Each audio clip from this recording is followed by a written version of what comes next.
Happiness. সুখ মানে হচ্ছে মূলত মানসিক প্রশান্তি, মনের প্রশান্তি। কিন্তু বেশিরভাগ মানুষ সুখ বলতে বড় কোনো প্রাপ্যকে বোঝায়, যার কারণে মানুষ নিজের অবস্থান ভুলে যায়। মানুষ ভাবে অন্য 10 জনের মতো নিজেকে গড়ে তুলতে পারলেই সুখী হওয়া সম্ভব। আমরা মনে করি সমাজের সবচেয়ে ধনী ব্যক্তিটির মতো জীবনযাপন করতে পারলেই সুখী হব। আমরা ভুল। আমরা চাইলে ছোট ছোট বিষয় নিয়ে সুখী হতে পারি। প্রতিযোগিতা করে বা একে অন্যের সাথে তুলনা করার মধ্যে কোনো সুখ নেই।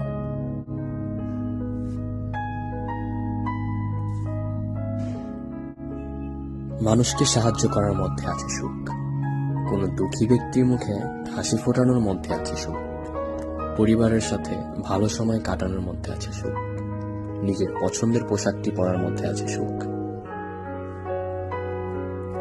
সুখের সাথে ব্যাংক ব্যালেন্স বা লাক্সারিয়াস জীবনযাপনের কোনো সম্পর্ক নেই। নিজের অবস্থানের চেয়ে বড় কোন অবস্থানে পৌঁছালে সুখী হওয়া সম্ভব, এমন কোনো যুক্তি পৃথিবীতে নেই। আপনি চাইলে সামান্য কিছু নিয়ে সুখী হতে পারবেন।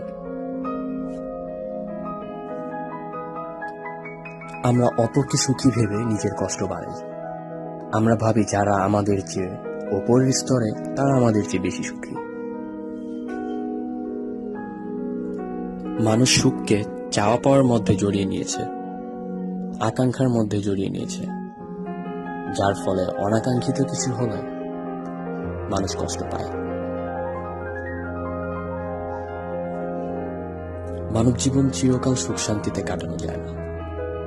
মানুষের অফুরন্ত চাহিদাই মানুষকে হতাশাগ্রস্ত করে। চাওয়া পাওয়ার সীমানা নিজের অবস্থানে হওয়াটাই ভালো। উচ্চাকাঙ্ক্ষা কোনো বিষয় নয়, আনন্দে থাকাটাই বড় কথা। যে কোনো অবস্থাতেই সুখী হওয়া সম্ভব, এটি একটি সিদ্ধান্ত। এক গবেষণায় দেখা গিয়েছে যে আপনি যদি সুখী মানুষের সাথে চলাফেরা করেন তাহলে আপনার সুখী হওয়ার সম্ভাবনা বেশি। আপনি তখনই আপনার আশেপাশের মানুষকে সুখী করতে পারবেন যখন আপনি নিজে সুখী থাকবেন।